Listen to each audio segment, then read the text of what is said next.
ہمارے مقتدی تھے ایک حاجی صاحب، اپنے 2 بچوں کو ایک بورڈنگ اسکول میں انہوں نے ڈالا تھا، 4 اور 5ویں کے بچے، سال کا 4 لاکھ روپے پے کر رہے تھے. اور ایک بار وہ مجھے ساتھ میں لے کر گئے دکھانے کے لیے کہ آئیں دکھاتا ہوں کتنا بہترین ہے، 45 ایکڑ میں بنا ہوا یہ بورڈنگ اسکول ہے، سب کچھ ہے. میں گیا تھا ان کے مینیجر سے، میں نے پوچھا کہ شیڈول کیا ہے آپ کا، بچوں کو کیسے آپ ٹریٹ کرتے ہیں. انہوں نے صبح 5 بجے سے لے کر رات کے 9 بجے تک کا پورا گھنٹے کا شیڈول بتایا. اس میں پوجا بھی ہے، یوگا بھی ہے، جاگنگ بھی ہے، سب ہے. میں نے پوچھا سارے بچے کرتے ہیں؟ کہا سب کرتے ہیں، چاہے ہندو ہو مسلم ہو، سب کو کرنا ہے یہ. اور جن کے بچوں کے لیے ہم گئے ہوئے تھے وہ سال بھر سے پڑھ رہے تھے. میں نے ان حاجی صاحب سے کہا وہ بڑے پرہیزگار ہیں، ایک نماز بھی قضا نہیں کرتے. ہم نے کہا ان کو آپ اپنے بچوں کو اتنی مہنگی پوجا کروا رہے ہیں، اتنی دور لے جا کر کے. تو خیر ان کو یہ بات لگی، لیکن انہوں نے جواب میں کہا ٹھیک ہے حضرت میں وہاں سے نکال لوں گا، ہمارا ہے کہاں جہاں میں اپنے بچوں کو ڈال دوں. یہ بھی تو سوال ہے، یہ بھی تو سوال ہے. ہم نے اپنے مستقبل، اپنے بچوں کے مستقبل کے لیے کوئی لایا عمل بنانا ہی چھوڑ دیا ہے. فکر کرو میرے عزیزو، آج ضرورت اس بات کی ہے. میں تو یہاں جب بھی آتا ہوں ہر بار آپ کے اراکین صدر صاحب بیٹھتے ہیں، اکثر یہی پلاننگ کرتے بھی رہتے ہیں کہ یہاں پر کچھ نہ کچھ کام ہونا چاہیے. لیکن یہ صرف پلاننگ میں ہی رہ گئے تو ہماری عمریں بھی پلاننگ میں چلی جائیں گی. کر جاؤ کچھ نہ کچھ، اس لیے کہ ہمارے بچوں کو جو پھل ملنے والے ہیں وہی انقلاب لائیں گے.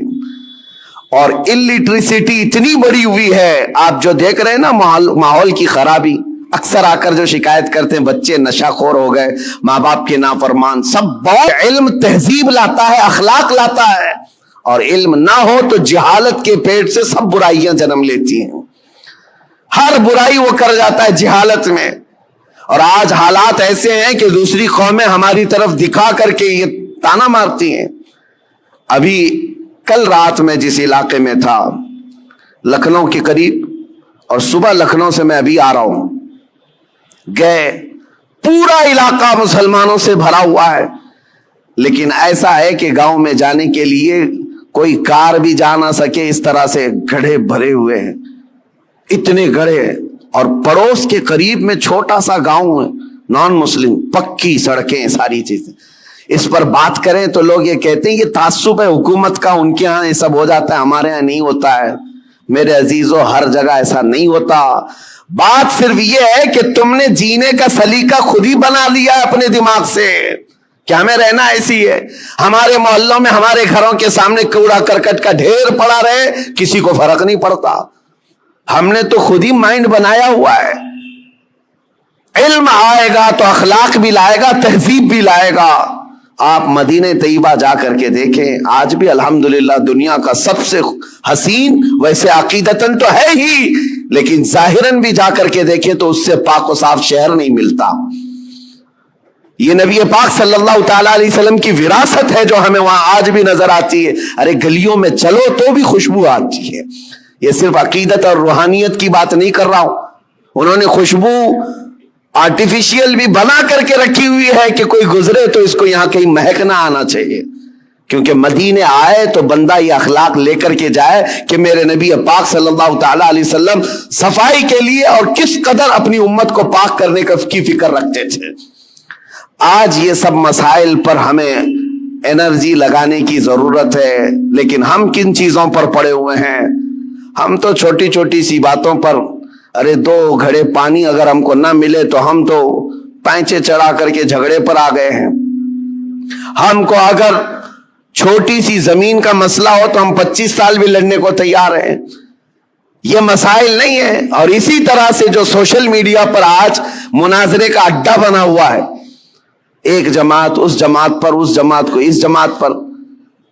اور ابھی ایک مولانا صاحب نے مجھ سے شکایت کیا، کہا کہ کچھ لوگوں نے ہمارے خلاف ایسا بیان کر دیا کہ اس مسجد میں نہ جائیں، یہ امام صاحب کے پیچھے نماز نہیں ہوگی. ہم نے پوچھا کہ کیا ان کو تکلیف کس بات کی ہے؟ کہا وہ ایسا ہے کہ سلسلے کی لڑائیاں، وہ دوسرے پیر صاحب کے مرید ہیں، ہم دوسرے پیر صاحب کے مرید ہیں. لیکن اس